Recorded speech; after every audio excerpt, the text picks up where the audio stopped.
ఉన్నారా?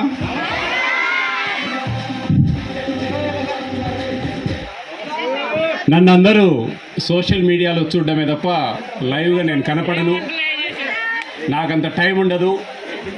కానీ ఈ every Indian part of society founder నిర్వాహకులు అయినటువంటి హాజీ గారు చాలాసార్లు అడగడం, నేను చివరిగా ఒక 1.5 మంత్ క్రితం ఐ థింక్ కలవడం, లేదండి నాకు కుదరదు, నేను ఎక్కడెక్కడ తిరుగుతూ ఉంటా, ఏ సమయమైనా సరే నాకు ఎంతవరకైనా సరే ఆ సమయాన్ని పేద పిల్లలకు ఉపయోగించాలా అనే ఒక దృక్పథం ఉంది నాకు. ఈ మంచి కార్యక్రమంలో నిజంగా ఆ వీడియోస్ చూస్తుంటే నాకు పంపించారు. వాస్తవంగా నాకు పని ఒత్తిడి వల్ల నేను చూడలేదు, వాస్తవంగా చెప్తున్నా. అయితే ఇక్కడ డైరెక్ట్గా చూడడం అనేది నాకు కొంచెం కళ్ళు కూడా చెమర్చాయి. ఒక తల్లి తన ఆవేదనను, తన బాధను మనసులో పెట్టుకొని, పిల్లలకు తెలియదండి, పిల్లలు మాకు అది కావాలా ఇది కావాలని కోరుకుంటారు, కానీ వాళ్ళకు కొనివ్వలేని పరిస్థితిలో తను తింటున్నట్టు నటిస్తూ వాళ్ళకు కొనిచ్చి తృప్తిపడింది. ఒక వ్యక్తి సాయం చేస్తే తినే వస్తువులు, ఆ తల్లి ఆశీర్వాదం అనేది ఎంత ప్రాముఖ్యత ఉంది అక్కడ. నిజంగా నా కళ్ళు ఒక్కసారి చెమర్చాయి, వాస్తవంగా చెప్తున్నా. అలాంటి తల్లులు లక్షల మంది విజయప్రతాప్ రెడ్డి ఉండాలా, ఆయన్ను ఆశీర్వదించాలా అని ఈ రాష్ట్రంలో కన్నీళ్లు పెట్టుకున్న క్షణాలు చాలా ఉన్నాయి. కొన్ని లక్షల కామెంట్స్ ఈ కళ్ళతో చూశాను నేను, కొన్ని లక్షల కామెంట్స్, 100,000 కాదు, కొన్ని కోట్ల మంది నా నిజాయితీని, నన్ను ఇష్టపడతా ఉన్నారు. అది మీరు 1000 కోట్లు కాదు, 2000 కోట్లు ఖర్చు పెట్టినా మీ దగ్గర నుంచి అది ఆ ఆనందాన్ని, ఆ అభిమానాన్ని పొందడం అనేది ఆ భగవంతుడు నాకు ఇచ్చిన వరం.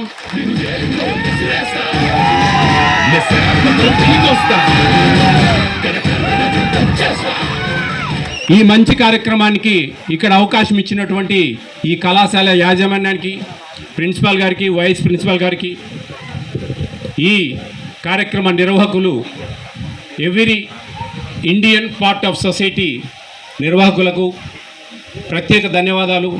మీరందరినీ, ఇది ఇంతమందిని ఇక్కడ స్టూడెంట్స్ని ముఖ్యంగా కూర్చోబెట్టడం అంటే ఆషామాషి కాదు. ఇలాంటి కార్యక్రమాలు నేను చాలా చేశాను. ఒక ఫియర్ ఉంటుంది నిర్వాహకులకు, ఆయన వస్తారా రారా, లేట్ వస్తారేమో, ఇంతమందిని ఎంగేజ్ చేయాలని అని చాలా ఫియర్ ఉంటుంది. ఎందుకంటే ఆ ఫియర్ నేను ప్రాక్టికల్గా చాలాసార్లు చూశాను. నేను మా కార్లో వస్తూ ఉంటే కూడా మా వాళ్ళతో చెప్పాను, ఇది చాలా టెన్షన్ఫుల్ జాబ్, ఇది ఇంతమందిని ఇక్కడ గ్యాదర్ చేయడము. ఎక్కడైనా ఒక చిన్న యాక్సిడెంట్ నేను ఆగిపోయాను అనుకోండి, మీ అందరి ఆశలు అడియాశలు అవుతాయి, సార్ను చూడాలని, సార్ మాట్లాడే మాటలు వినాలని అని. అంత టెన్షన్ఫుల్ జాబ్ ఇది. నిజంగా ఈ విషయంలో నేను హాజీకి ఆయనకు మాట ఇచ్చా, నేను ఖచ్చితంగా వస్తాను అని. మీకు తెలియదు, 1:15కు నేను భీమవరం నర్సాపురంలో లంచ్ చేసి ఆ నుంచి బయలుదేరి వచ్చాం, ప్రోగ్రామ్ అయిపోయేసుకొని. నా విజిట్స్ యాక్చువల్లీ సాయంత్రం దాకుండే. మిమ్మల్ని అందరినీ చూడాలా, మీ అందరితో నా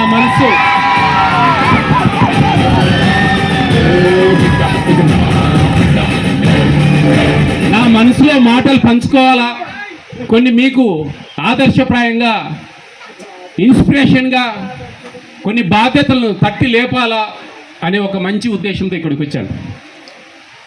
నేను ఒక 15 నిమిషాలు మాట్లాడితే మీకు బోర్ లేదు కదా? ఎందుకంటే మీ వయసు నుంచే నేను వచ్చాను బయటికి. ఆ వయసులో ఎవరైనా ఇట్లా మైక్ పట్టుకుంటే మైకు వీరేడు వచ్చినాడు, ఎంతసేపు సుత్తే కొడతాడో ఏమో అనే ఫీలింగ్లో ఉండేవాళ్ళం. కానీ నన్ను అలా అనుకోరు, ఎందుకంటే అలా ఉంటాయి నా మాటలు, హత్తుకుంటాయి మిమ్మల్ని ఖచ్చితంగా. అందరూ కూడా ఒక బాధ్యతను గుర్తు చేస్తూ ఈ సంస్థను ప్రారంభించారు. ఆ బాధ్యతను తట్టి లేపుతున్నాం, మేము గుర్తు చేస్తున్నాం. ఇప్పుడు నేను ఇక్కడ నిలబడ్డాను, నేను ఒక వాయిస్ ఇచ్చేటప్పటికి ఆ మాట మీద నిలబడి ఉండాలి. నేను నిజాయితీగా ఉండండి, నిక్కచ్చితనంతో ఉండండి, ధైర్యంగా ఉండండి, ఆ పొగరే వేరు, ఆ గౌరవమే వేరు అని చెప్తాను నేను.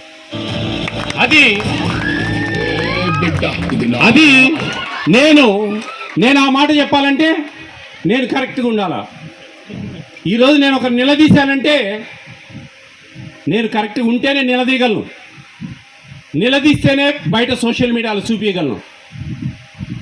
ఈ రాష్ట్రంలో నేను కొత్తలో వచ్చినప్పుడు 2022 మార్చి 28 నేను ఈ పోస్టులోకి వచ్చాను. ఆ రోజుల్లో ఏముందిలే, ఫుడ్ కమిషన్ చైర్మన్ ఇట్లాంటి వాళ్ళు వస్తూ ఉంటారు, పోతూ ఉంటారు, ఇట్టటోళ్ళని చాలా మందిని చూసినాంలే అనే ఒక అపోహలో ఉండేవాళ్ళు చాలామంది. వేసిన అడుగు ఎంతో నిజాయితీగా, ఎంతో మంది మమ్మల్ని మేనేజ్ చేయండి అనే దమ్ము ధైర్యం లేని వాళ్ళు ఈ రాష్ట్రంలో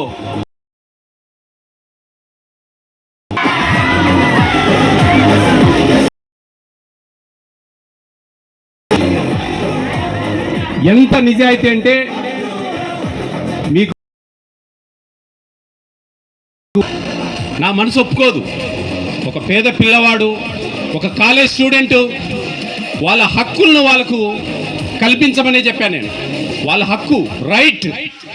ఒక పోస్ట్ మెట్రిక్ హాస్టల్లో ఉంటారు ఇక్కడ ఎవరైనా కొంతమంది పిల్లలు, మెనూ ప్రకారం పెట్టండి, డివైడ్ కాకూడదు అని నొక్కి ఒక్కానించి చెప్పాను నేను. ఆ రోజుల్లో ఎవరు కూడా ఇష్టానుసారంగా, ఎందుకంటే ఇక్కడ ట్రాన్స్పరెన్సీ ఉండదు దీనికి. అన్నం పెట్టారా, తిన్నారా, పడుకున్నారా, తెల్లారిందా, ఏం పెట్టారు, ఎంత క్వాంటిటీ పెట్టారు అని తెలియలేని సందర్భాలు ఇవన్నీ. అటువంటి పరిస్థితులలో వాళ్ళను సోషల్ మీడియాలో ఎండగట్టాను. అలా ఇలా కాదు, వాళ్ళని సస్పెండ్ చేపించడమో, డిస్మిస్ చేపించడమో, ఒక మెమో ఇవ్వడమో అది పరిష్కారం కాదని నాకు ఆ రోజు అనిపించింది. ఒక సస్పెండ్ చేపిస్తే ఏమవుతుందండి, ఒక 6 నెలలు స్ట్రగుల్ అవుతారు, అంతో ఇంతో డబ్బు ఖర్చు పెట్టి మళ్ళీ రీవర్క్ చేయించుకుంటారు, మళ్ళా ఆ డబ్బంతా కూడా రాబట్టేదానికి ఇంకా విపరీతమైన అవినీతికి పాల్పడతారు. అది పిల్లల కడుపు మీద నేను కొట్టినట్టే ముమ్మాటికి.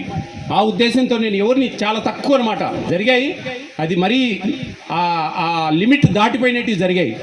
మ్యాక్సిమం మార్పు తేవాలా, చేంజ్ తేవాలా, ఈ సమాజానికి ఒక మార్పును అనేది అందియాలా, ఆ మార్పుకు మార్క్గా నేను నిలబడాలనే ఉద్దేశంతో ఈ రాష్ట్రంలో ప్రతి ఒక్క నియోజకవర్గం తిరిగాను.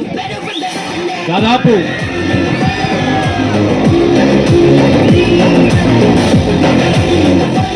175 నియోజకవర్గాల్లో 162 నియోజకవర్గాలు తిరిగాను. ఇప్పటికీ ఇంకా 13 నియోజకవర్గాలు ఉన్నాయి. ఈ ఏలూరుకు నేను 2 సార్లు వచ్చాను. ఎన్నో వెల్ఫేర్ హాస్టల్స్ తిరిగాను, పోస్ట్ మెట్రిక్ హాస్టల్స్ కూడా తిరిగాను.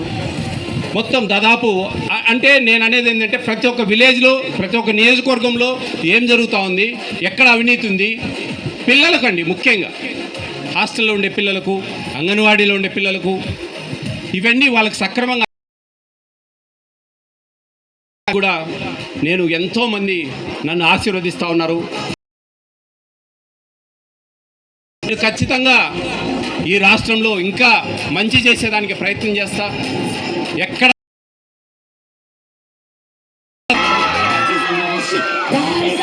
అదే పొగరు మీకు కావాలని నేను కోరుకుంటా ఉన్నా.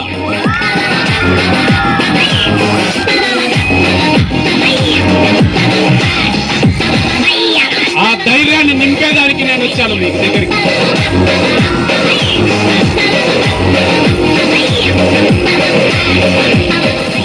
ఏ రోజు బ్రైబ్, కరప్షన్కు పాటుపడకుండా సక్రమంగా ఉంటామో ఆ రోజు తలెత్తుకొని ఎవరితోనైనా సరే మాట్లాడగలం.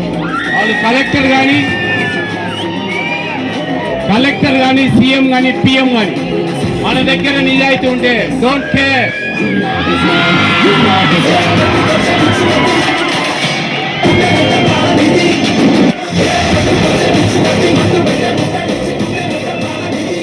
ఈరోజు ఇక్కడ ఉన్న పిల్లలందరూ కూడా రేపు ఎన్నో ఉన్నత స్థానాలను అధిరోహిస్తారు. ఇంజనీర్లు కావచ్చు, డాక్టర్లు కావచ్చు, సివిల్స్లో మంచి, యూపీఎస్సీలో మంచి కలెక్టర్లు కావచ్చు, డిఫరెంట్ మంచి పొజిషన్లు వెళ్ళకపోవచ్చు, వ్యాపారవేత్తలుగా సక్సెస్ కావచ్చు, ఇంకా ప్రజాప్రతినిధులుగా కూడా ముందుకెళ్ళచ్చు. ఈ నవభారతాన్ని నిర్మించబోయేది మీరు. ఆ శక్తి మీకుంది. మీరు ముందుండాలి. మాలాంటి వాళ్ళను నన్నే ఇన్స్పిరేషన్గా తీసుకోమని నేను అందరినీ కోరుకుంటా ఉన్నా. వాస్తవంగా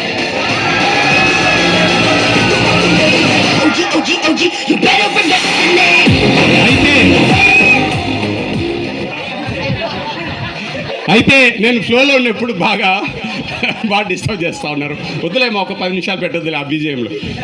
అయితే ఒకటే గుర్తుపెట్టుకోండి, ఎక్కడ కూడా నెగ్లెక్ట్ చేయకండి మీ ఎడ్యుకేషన్. మీ బాధ్యతను మర్చిపోకండి. మనము ఏదైనా సరే బాధ్యతగా చేస్తేనే మీ తల్లిదండ్రులు రేపు మంచి మీరు అచీవ్మెంట్ సాధిస్తే చాలా గొప్పగా హ్యాపీగా ఫీల్ అవుతారు. అదే రేపు మీరు తల్లిదండ్రులుగా మీ పాత్ర వహించేటప్పుడు మీ పిల్లలు కూడా ఆ విధంగా ఉండాలంటే మీరు ఈరోజు జాగ్రత్తగా ఉండండి. ఎటువంటి తప్పులు చేయకండి, ఎటువంటి పొరపాట్లు చేయొద్దండి. ముందు చదువుల మీద కాన్సన్ట్రేట్ చేయండి. మీకు పరిస్థితులు అవే పరిగెత్తుకుంటూ మీ ఇంటికి వస్తాయి. మీ దగ్గర విషయం ఉంటే, మీ దగ్గర మంచి ఎడ్యుకేషన్ ఉంటే, మంచి స్కిల్స్ ఉంటే మీ తల్లిదండ్రులకు మీరు ఇచ్చే గిఫ్ట్ అదే. వాళ్ళు కూడా గర్వంగా తలెత్తుకోవాలా. మీ బంధువుల దగ్గర,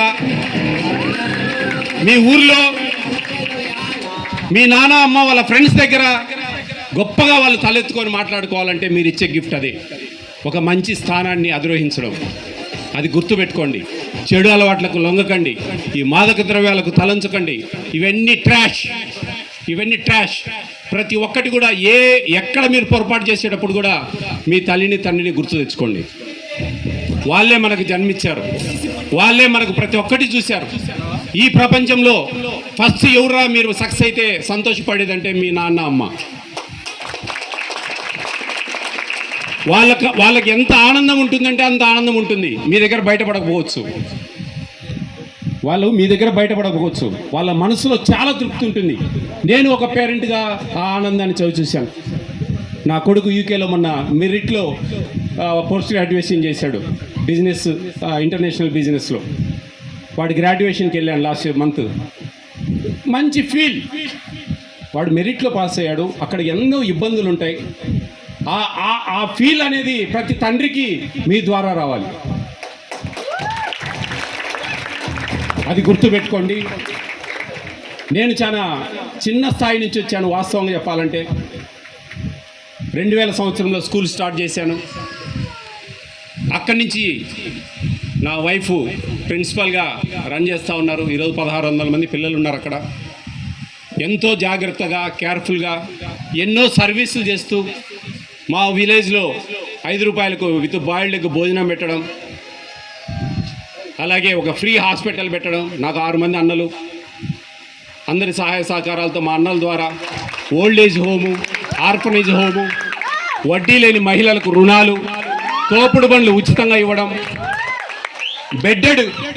బెడ్డెడ్ అయిన వాళ్లకు అంటే బెడ్ రిడన్ అంటే మంచానికి పరిమితమైన వాళ్లకు దాదాపు 66 మందికి 2000 రూపాయల వస్తువులు ఎవరి నెల ఇవ్వడం. ఇలా ఎన్నో సామాజిక కార్యక్రమాలు చేస్తున్నాను.